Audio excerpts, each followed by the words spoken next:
Roll that beautiful drone footage.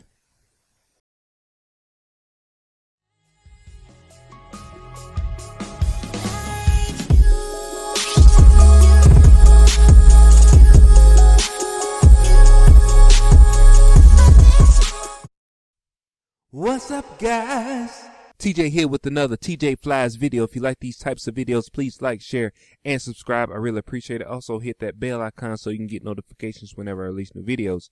So today, I attempted to show you how to do the quickie or the quick fly modes in the DJI Spark DJI Go 4 app. That was a lot of words.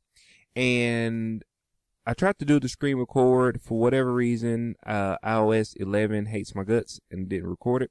But I do have the footage from each of the modes that they have. So what I'm going to do is we will go one by one, and I'll talk a little bit about how they work and what they're supposed to do, and I'll give my feedback on how the footage looks. So the first one that we are going to do is the quote-unquote droney. So I guess this is a play on the selfie, or DJI's version of the selfie. And you will need quite a bit of space to do all of these quick shots because they require like a lot of space. But you can adjust the meters or the distance that the drone actually flies for most of the quick shots. So the first one, like I said, we're going to do is the drone. So here we go.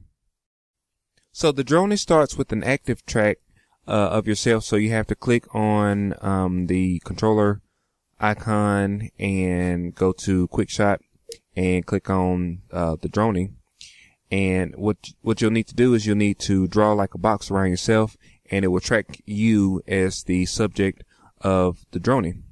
It will go backwards and upwards at the same time, so kind of in a diagonal going up motion. I have seen several videos where this did not work, but mine, it did work. I think there's been an update that changed it where they would all work, and it works just fine. So let me know how it looks. The next quick shot that we will do is the circle. So this one will be a really good one if you want to have some cinematic shots, or you want to have yourself within an environment that's cool looking. You can just set it the same way. You'll just select yourself as the thing to track, and it will circle you. If it's somebody else that you want to track, you can select them and it'll circle them. You can also do this while you're moving, as I show here. The camera movement, and I don't think it's the camera movement. I actually think it's the drone kind of movement. It was a little windy. And it has like a little bit of a jerk when it's going around in a circle. That may also be because I was moving while I was doing this. So I'm going to try it again next time, and I'm just going to stand in one spot and let it circle me and see how smooth the circular motion is. But for the most part, it looks really cool.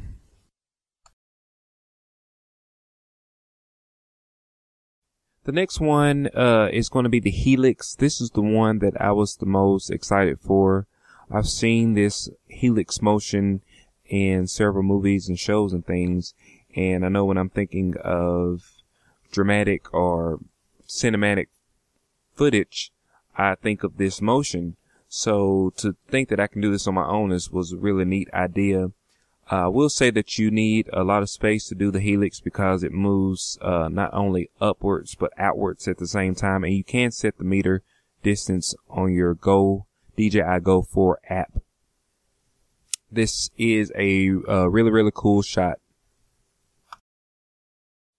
This last quick shot that I took was the rocket, and I actually like the rocket. I wish I would have made it go a little bit higher. I think I had it set at 40 meters, which is the standard meter setting that it has on it. But this would have been a really, really, really cool shot if I had made it go even higher, maybe even triple the height that it went, because it kind of shows you like the scale of everything. You know, you see yourself and then you see like the scale of everything, and that's a really neat shot to get. But this one is the quick shot, the rocket quick shot.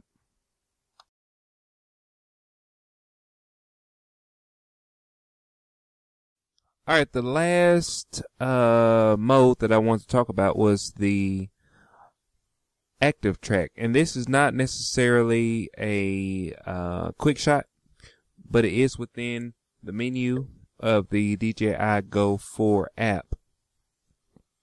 So this is a really neat mode, especially if you're going to be doing any kind of like mountain biking or hiking, or you want to do something just following like a subject or a motor vehicle or a four-wheeler or a motorbike or a hoverboard or whatever kind of movement that you're doing, a skateboard.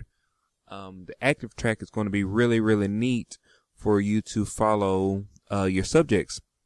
So I'm doing this video in a big open field, and so I can pretty much go anywhere I want to, but I actually want to try this one while I was like running or something, because I think that'd be a cool shot. You kind of running off maybe into like a sunset or something, and it following you, and then maybe it cut into like a droney from the back as opposed to the front. So you kind of have that sense of scale. So when I'm thinking about using these modes and using these different like quick shots and active track, I'm really looking at what I would actually use these shots for in a cinematic video. Now, of course, I do YouTube videos, so it's not like I make movies, and I'm not making I guess I'm making a show, but it's not really like a reality show or anything like that.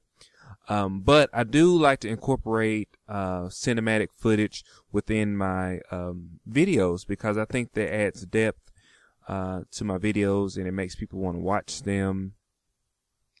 So I think with these drone quick shots, I will be able to achieve that. Now, I will say there are going to be some cons to the quick shot modes that I noticed, and I only did this maybe 2 times just to make sure that I was doing it right. But I think one of the biggest drawbacks of the quick shots is the duration. So like if you do the circle or the helix, it's going to do 1 full rotation. Okay, which is great. But what if you want to do like 2, or what if you want to do 3? What if you want just to keep continuously spinning while you're doing, whatever, so you can get the shot that you want. If you want to have different angles, blah, blah, blah. You will have to go back into the app and go back into your settings and do it again. It's not going to automatically do another circle or do another helix or do another droney. Actually, once you get done with whatever quick shots that you're doing on your DJI Spark, you are going, the drone is actually going to come back to you, and you'll have to do it again. It also gives you a percentage of when it's done. Now mine did all go from 0% to 100%, and then it would return back. It didn't always return necessarily back to where I started the video from, or because it actually starts the video so as soon as you push the whatever the quick shot that you want to do. But it did return to a manageable area. It will come back towards me and be within the area. So if you have any questions or comments about these quick shots, I hope I explained them well. I hope I demonstrated them well. If you have any questions about how to get to these quick shots on your DJI Spark or the DJI Go 4 app, just shoot me a question or a comment down in the comment section below, and I will be sure to answer that. Also, I do have a link to the DJI Spark and some of the accessories is going to be down in the description section below. They are going to be on Amazon if you want to check those out. Today is Black Friday for a couple more hours, so it is on sale at a couple of different retailers. Check out my Black Friday video if you want to see more about that. Thanks guys for watching.